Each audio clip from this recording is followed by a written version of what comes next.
ஆனால் அதில் என்ன ஆகும் அப்படின்னா அதை கரெக்டாக ஒரு இதில் டெம்பரேச்சர் ஓகேங்களா, சரியான இருட்டான இடத்துல வைக்கணும், கொஞ்சம் நேரத்துக்கு வந்து தூக்கி வெயிலில் வைக்கணும், இந்த மாதிரி விஷயங்களெல்லாம் இருக்குது. துணியை கரெக்டாக கட்டி வைக்கணும், இதெல்லாம் கட்டி வைக்கல கண்ணுக்கு தெரியாத பூஜை எல்லாம் வளர்ந்துடும்.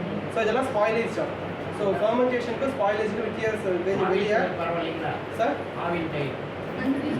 நான் கேரண்டி கொடுக்குறேன். ஏன்னா ஆவினில் நான் பார்த்துருக்கேன், ஆவினில் ஃபஸ்ட்டு பாலை காய்ச்ச மாட்டாங்க, பால் ரொட்டேஷனில் விட்டு ஃபஸ்ட்டு பச்சை பாலில் வெண்ணெய் எடுத்துட்டா நெக்ஸ்ட்டு ப்ராசஸிங் போகும். சரிங்களா, அதனால் என்னால் சொல்ல முடியாது சார். முடிஞ்சாலும் வீட்டில் பண்ணிக்கோங்க சொல்லுவேன். பால் என்ன சார் போடுது அப்போ? ஹீட் பண்ணால் நிறைய சத்து போயிடுதுன்றீங்க. பர்டிகுலர் ஃபுட் சார் இல்லை நிறைய ஃபுட்டு விட்டமின் சி வராது தங்காது இல்லையா? இப்போ என்ன பண்ணுறது? முடிஞ்ச அளவு ஒரு வேளை பச்சை காய்கறிகள் பழங்களை சாப்பிடுங்க. அதுக்காக தான் சொல்லுங்கள். வெண்டைக்காய் ஐட்டம் சாப்பிட்றது, கத்திரி ஐட்டம் சாப்பிட்றது, வாழைக்காய் ஐட்டம் சாப்பிட்றது ஒரு வேளைக்கு சாப்பிடுங்க சார். ஏன்னா இத்தனை வருஷம் நம்ம சாப்பிட்டாச்சு. அதாவது எக்ஸசிவாக மசாலா அதிகமாக சேர்க்காம ரொம்ப ஃப்ரை பண்ணாமல் சாப்பிடுங்கன்னா சொல்லுவோம். சரிங்களா, எல்லா காய்கறிகளும் பச்சையாக சாப்பிட முடியாது. சரிங்களா, ஸ்டீமில் வச்சு சாப்பிடலாம். ஸ்டீமில் வச்சு மினிமலி எப்படி லாஸ் ஆகுதுன்னு நம்ம பார்க்கணும்.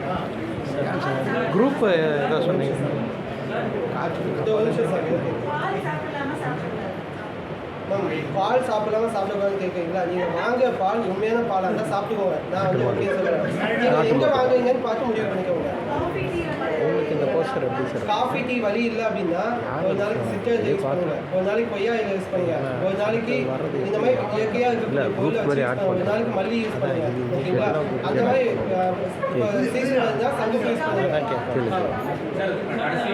சரி, அப்புறம் சார் நம்ம கிட்ட வீட்லேயே சூப்பர் நிறையா இருக்கு. அதனால அஃபோர்ட் பண்ண முடியும்னா வாங்கி சாப்பிடுங்க. இல்லை சிவி கடல் பாசி ஸ்பைரல்